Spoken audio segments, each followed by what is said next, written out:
So you started your main YouTube channel, it says like in 2006, but did you have one before this main one? No, that was the first one. I had that one. That was the first and only YouTube channel for sure. So you started posting videos shortly after they introduced the comment feature, right? Yeah, that sounds about right. Yeah. Okay. What made you want to start posting stuff on YouTube?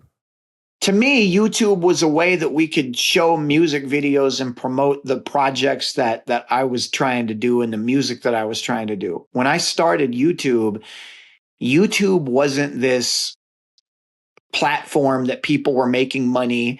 YouTube didn't have every 13-year-old kid in the United States asking his parents if he could get, a video camera and lights so he could start his own channel. We just didn't have that.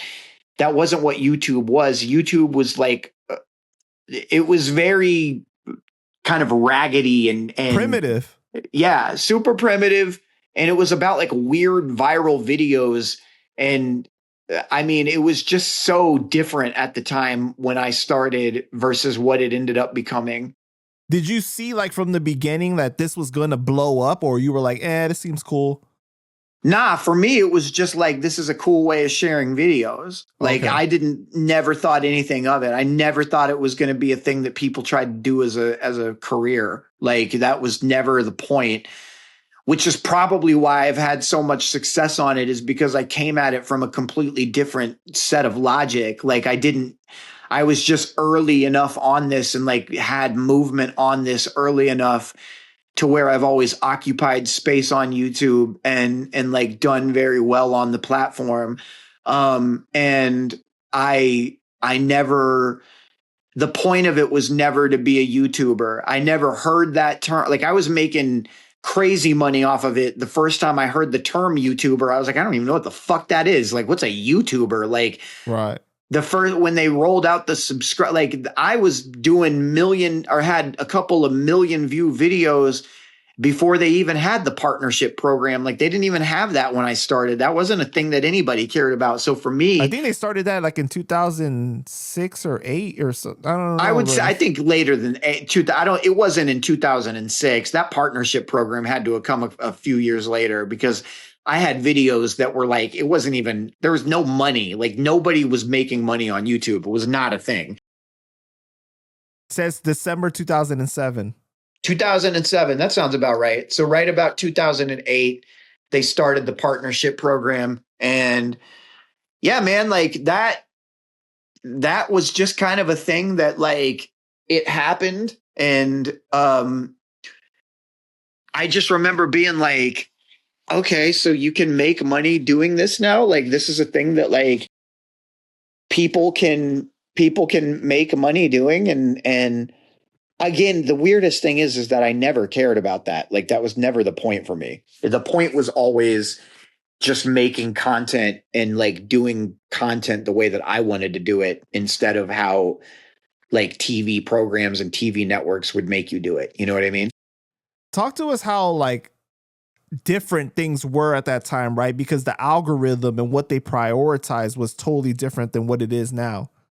Well, I don't even think that there was an algorithm at first. I mean, maybe there was, but it was certainly not the way that it is now. So like, some people don't even remember this. There used to be a thing on YouTube where they would give out trophies every day they had the biggest video of the day, the biggest channel of the day, and the biggest channel of the month. And then they would have the biggest, so like video, channel, maybe that's it, video and channel, and most subscribers added. So they would give out awards every day. So you'd be like, most subscribers added this month, second biggest channel this week. And it was a big deal to get one of those trophies. So like, I remember I was the biggest YouTube channel in November of 2011. There was not a bigger YouTube channel on YouTube than my channel in 2011. And I had the trophy on my channel all month. It's #1 channel on YouTube in 2011. Nobody remembers when they used to do that. It was just such a different thing. It was not what it is now. How has the change in the algorithm affected you personally in your channel? I mean, the algorithm has changed so many times. It's been I mean, more times than I can count. I've watched YouTube change a million times. It'll change more. Right. Like that's what a lot of people don't realize is because like there's people that are doing it now and putting all their chickens into the basket. I know like a lot of people that are doing that now that haven't gone through a big algorithm change yet or understand that like YouTube is never going to stay the way that you want it to. And it's one of the most frustrating things. And it's one of the reasons I kind of fell back from the platform is I just got tired of like, they just always change it. There's no consistency with it. Consistency meaning you start having success, real success, and you can trust that what you release will reach the people that are locked into your channel. And they will change the way the algorithm works. They'll change the way you are ranked in the algorithm. They'll change all sorts of different things. There was a time when shorts weren't a thing on YouTube, and then all of a sudden shorts rolled out, and then they started pushing people over to shorts. And now those are like two completely different parts of the same ecosystem. And it's like weird because they don't seemingly work in concert with each other. So it's weird because just going through it over and over again since 2006, I've seen this platform change so many times. It's been one of the craziest things. It's very unreliable. Like it's a thing that you can't rely on YouTube to change. Just when everything starts working, they always figure out a way to fuck it up and go a different direction. And everybody's like, what are we doing? Why is this happening? And it's just one of those things, man. It's just, that's how they run the platform, and that's how they've always run it. Yeah, because somebody that isn't experienced in content creation will be like, Mac, you got a video that has 43 million, 37 million, 23 million, and more of your highest ones are like from 8 to 14 years ago. Then it starts to go down, right? And someone that isn't experienced will be like, you fell off, man. Like you're only getting hundreds of thousands of views now. Like what the hell? But it's like they don't realize that because the algorithm has changed so many times, and like even just alone, like before 2020, before the pandemic, right? There wasn't as much competition. Now YouTube is just like totally oversaturated. Just so many people doing it. The fact that it's hard for people that experience success, early on, they're not getting the same amount of views like they were before. Like yeah, and that'll always do that. That'll continue. Like when I was getting videos, like dropping videos that were getting 40 million views. I mean, first of all, like I fell back off of doing it because my biggest issue with YouTube that they've proved over and over again is that you can't trust it for any meaningful amount of time. There are a few people out there that have built channels that have lasted through all the ups and downs, but there's just so many ups and downs. And my big thing is like, do I want to sit here and try to do this in my 40s, in my 50s, in my 60s? Because they always pull the fucking rug out from everybody. And it's like, it was a conscious decision of like, listen, man, like getting a couple of videos that have 40 million views is cool. And that's always possible to do again. Do you want to continue? Like, do you want to be a part of the YouTube rat race is the question, because that's to me, what has happened with the platform is just about everything that comes out on YouTube anymore is designed to try to get people to click it. It's not about, I want to try to make something cool. I mean, some of it is, But for the most part, content exists because people click content, and then money is made when people click content. And to me, you're in a, like, that's no different to me from having a corporate desk job. I mean, and the other thing that scares me about YouTube is they can demonetize and delete your channel whenever they want to. And they do it to people with millions of subscribers, billions of views. They don't care. You can spend your entire life building a channel up, and they will hit you for something that you did 5 years ago and pull your channel, and you got nothing to show for it. They have a monopoly on the game. They know that nobody can fuck with them as a platform as far as how many, you know, viewers they have and stuff like that, that you have to fuck with them no matter how angry you get, no matter how mad you're about their policies and stuff. Because like Rumble is so less strict, right? But they're not fucking with YouTube as far as how many people are on there. You know, like the market share is not even close. Like Rumble's not even paying people anywhere near what YouTube is paying per view and stuff like that, unless like you sign a deal with Rumble to be live streaming over there or something, like, you know what I mean? Like, but other than that, it's like, it's not even the same. That's why YouTube gets away with so much shit. Like I had a situation where they demonetized me, and they came up with some bullshit excuse, and I like showed them and proved and everything, and they were like, nope, we can't. And the crazy thing is, like, the money you make in that month when you get demonetized, they don't give you that money. No. Yeah. No, they don't. So I'm telling you, I lost out on like 5 figures of money, like a lot. And then you talk about the 3 months you have to wait before you have to reapply. Think about how much money that is. And when you get your channel back, it's never the same. Like my shit was blowing up at one time. Like the numbers was going up crazy. And when I got remonetized again, it was just never again the same. It was like I got shadow banned or something like that. But then like YouTube will tell you, it's like shadow ban's not a real thing. They're like, no, that's not true.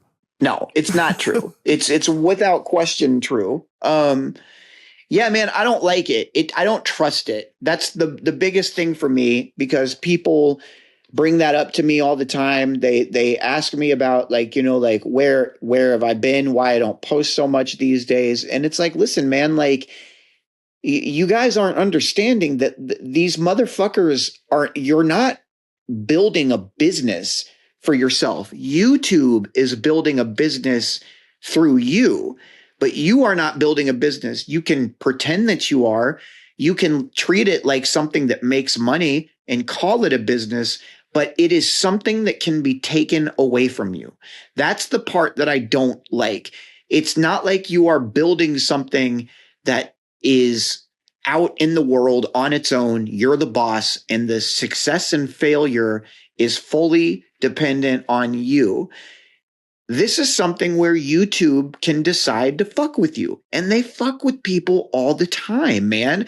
I can't tell you how many videos I have where they pull slick shit. Like, it'll be a video that has 13 million views, and YouTube 4 or 5 years after it comes out will demonetize it. They'll just say, they won't give a reason. If you try to appeal it, they'll deny it. And it'll be something that doesn't have any bad words. A couple of my videos where I'm rapping fast, YouTube demonetized for potentially having vulgar words. So I have a video with 16, 17 million views of me spitting fast, and they demonetized it because they said that there might be curse words in it that we can't tell.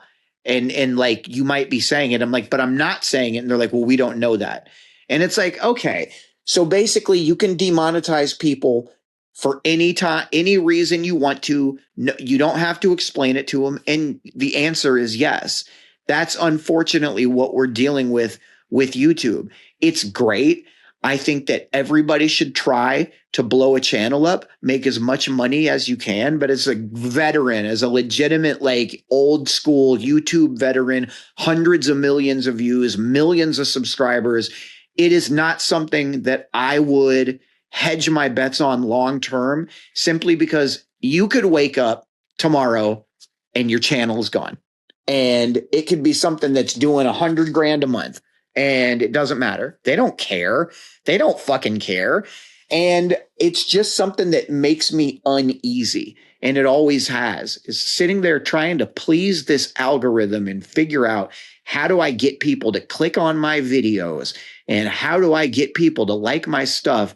And knowing, if I build this huge audience for myself, somebody with the click of a mouse can take it from me and they don't have to tell me why. And then my entire income stream is gone just like that.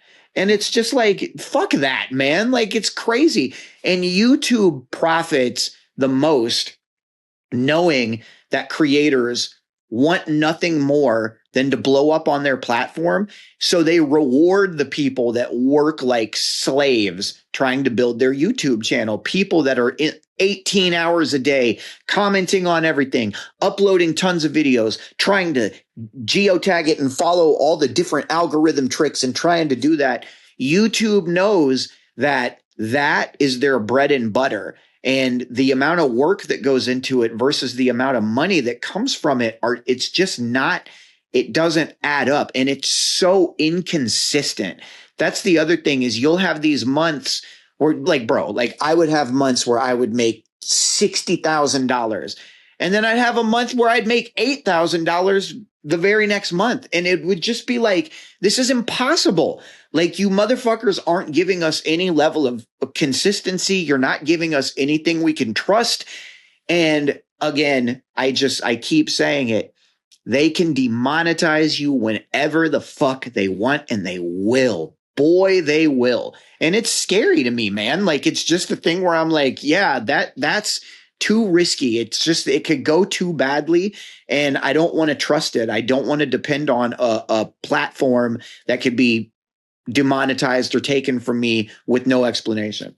What's so fucked up though is, like, whenever they release a new policy update, they retroactively apply that to older videos, and it's not fair. It's like, bro, this wasn't the rules at the time that I uploaded this shit. So, like, why should it be affected now? And when they limit the monetary, the yellow dollar sign on the shit, yeah, they bury your video. Like, you can't, like, that, it won't be recommended in the algorithm. People won't be able to see it. Like, it totally fucks everything up for you. Yeah. And they don't have to sit there and cater to you. You don't matter. That's the thing, is they got a billion other people that'll happily take your spot and start producing content that they'll rank high up in the algorithm. You don't matter. The creators don't matter. And that's the thing. And they can fuck with you, like you said, with the yellow dollar signs. Bro, I have so many videos where I'll wake up one day and it'll be like, this video has been demonetized. I'm like, for what? This video that's 7 years old that doesn't have any profanity in it, and you demonetize it. And then when I appeal it, you reject the appeal. And I'm like, yeah, no.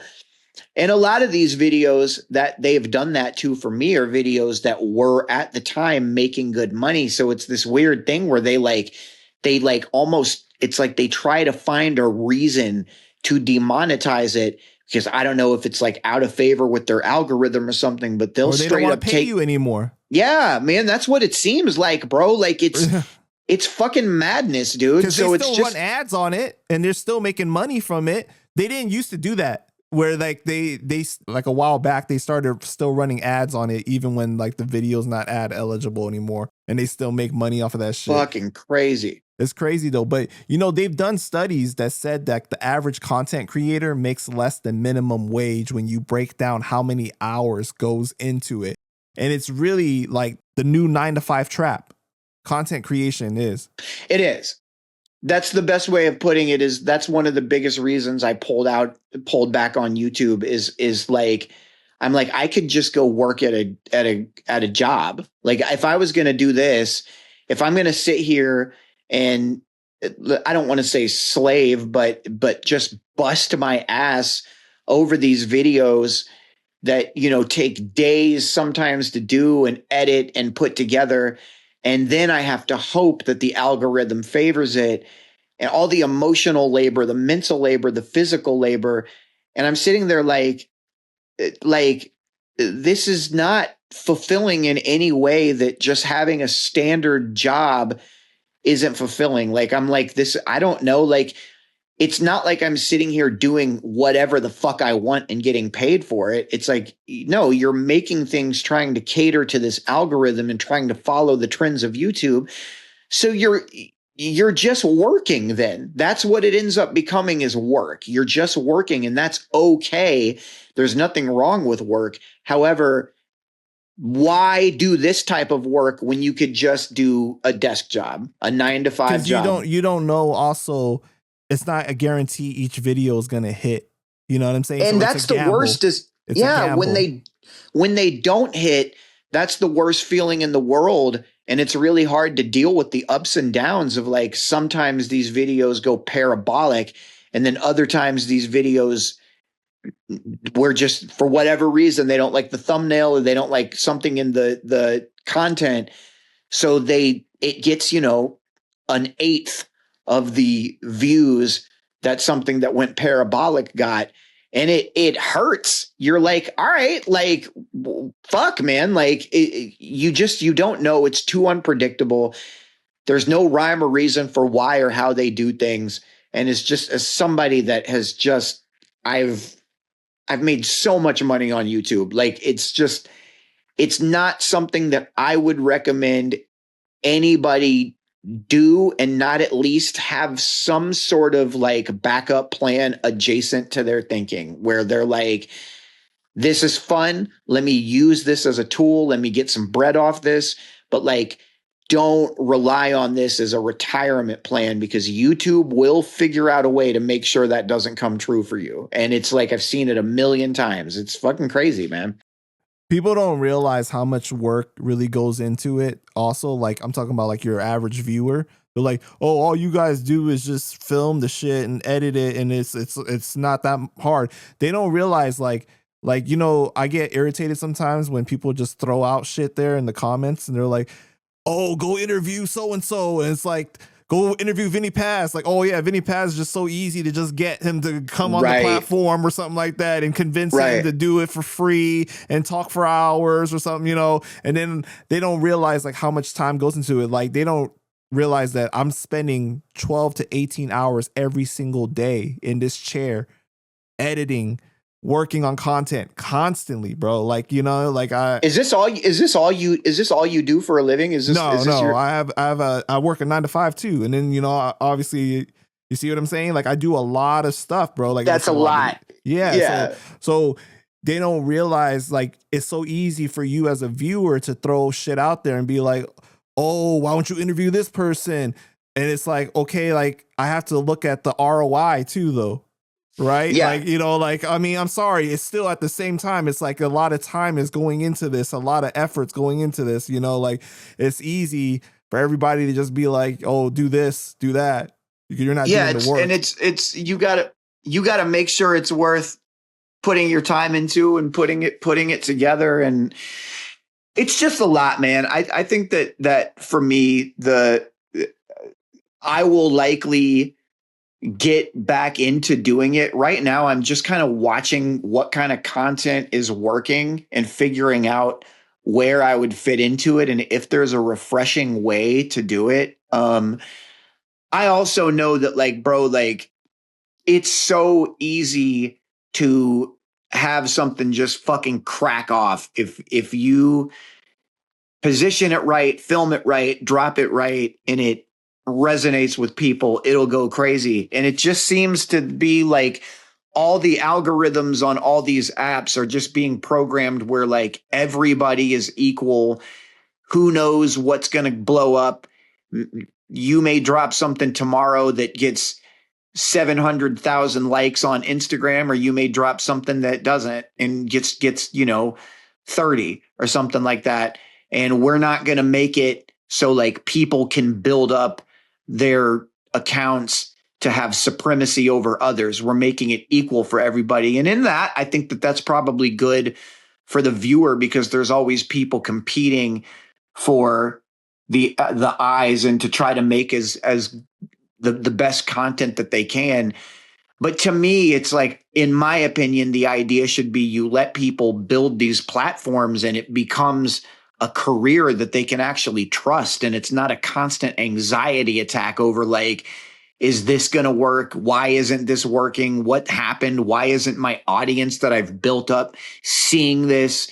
And it's just a thing. It's like, I don't know, man, after fighting that battle for fucking nearly 20 years, it started wearing me out.